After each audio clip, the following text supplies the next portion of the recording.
Colour দেখলেই তো খিদে মরে যাচ্ছে, দেখলেই মনে চাচ্ছে একটু খাই। গরুর দুধ দিয়ে রান্ধিছে এই পোলট্রির গোস্ত। আসসালামু আলাইকুম রহমতুল্লাহ। টুক করে চলে আসলাম কটুক পোলট্রির গোস্ত রান্তি। পোলট্রির গোস্ত তো কত রকমের খাই, তাই এইরাম গোস্ত জীবনে মনে হয় খায়নি কেউ, আমার মনে হয় না কেউ খাইছে।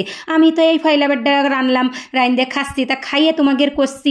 এই রামের রাইন্দে রুটি পরাটা বিরিয়ানি পোলাও যা কিছুর সাথে একদিন খাইয়ে টেস্ট করে দেখো, ওরে আল্লাহ রে পোলট্রির গোস্ত খাওয়া ভুলে যাবা, এত ফাইন হয়েছে। তা যে কথা কতিলাম, আমি কিন্তু ওর মধ্যে কয় কুয়া রসুন আদা আর সাইড দিয়ে পেঁয়াজ আর একটা টমেটো দিয়ে 1 কাপ দুধ দিয়ে গরুর দুধ দিয়ে সিদ্ধে নিচ্ছি। এই হালকা জালে কিন্তু সিদ্ধে বসাই দিছি। এই যে সময় এই দুধটা সুহই উঠবে সেই সময় জালটা নিবেই দেবো, দিয়ে একটু ঠান্ডা হয়ে গেলে গোস্ত কটারে খুঁটে উঠে একটা বাটির মধ্যে দিয়ে দিচ্ছি।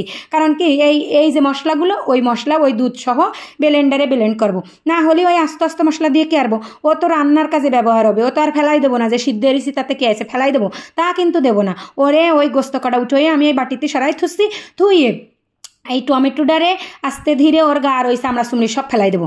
এই চামড়া চুমড়ি সব ফেলাইয়ে এইবার নিয়ে চলে যাবো ওই ব্লেন্ডারের কাছে। ব্লেন্ডারের মধ্যে সব এক এক করে এই মশলাপাতি টমেটো সব কিছু দেবো।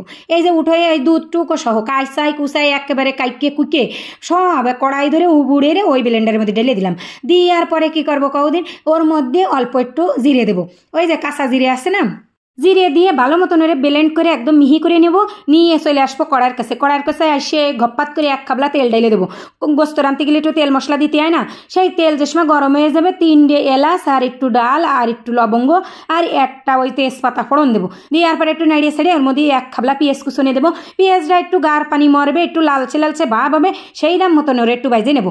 বাজার পরে কি করবো কদিন, ওর পর্যায়ক্রমে ওই সব মশলাপাতি দেবো। তা এই যে সময় এই পেঁয়াজটা ভাজা হয়ে যাবে, পেঁয়াজটা ভাজা হয়ে গেলে সেই ব্লেন্ডারে ব্লেন্ড করে থুইছি না ওই ময় মশলাগুলো সব কটা ওই পেঁয়াজের মধ্যে ঢেলে দিলাম।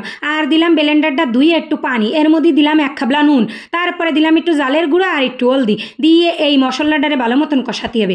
এই মশলা যদি ভালো মতন না কষাও তাহলে কিন্তু গোস্ত মজা লাগবে না। কষাতে এরম থকথকে হয়ে যাবে, কিন্তু ভয় পাওয়ার কিছু নেই। খপাত করে ছিটকে বুটকে সারা গায়ে মাথায় উঠবে, কিন্তু আস্তে জালে ওরে ভালো মতন কষাই নিয়ে তারপরে গোস্ত ঢেলে দিতে হবে। দিয়ে নাড়িয়ে ছেড়ে গোস্তটাও একটু কষাতে হবে, কষাইয়ে আর একটু পানি দিতে হবে। এই ভালো মতন ওই যে ব্লেন্ডারটা বাহি যেটুকু ময় মশলা ওতে লাগিয়েছিল ভালো মতন ধুয়ে এইবার পানি দিয়ে ওরে ঢাকিয়ে থুয়ে এইবার যে সময় জল কমে যাবে একদম মাখা হয়ে যাবে, সেই সময় ওতে একটু ওই যে গরম মশলা গুঁড়ো দিলাম গিরানের জন্য। এর আগে তো গরম মশলা ফোড়ন দিছি, গুঁড়ো তো আর দিইনি, বাটাটাও দিইনি। দেখো রান্না ফিরাই শেষ, জলটা দেখলি তো মনে আসছে 1 খাবলা খাই, মনে আসছে ভাজা, কিন্তু ভাজা না, জলটা যে এত সুন্দর হয়েছে। তারপরে নামাই এনে একটু জিরে গুঁড়ো দিয়ে ঢেকে থুয়ে নামাই এনে পরে খাবা।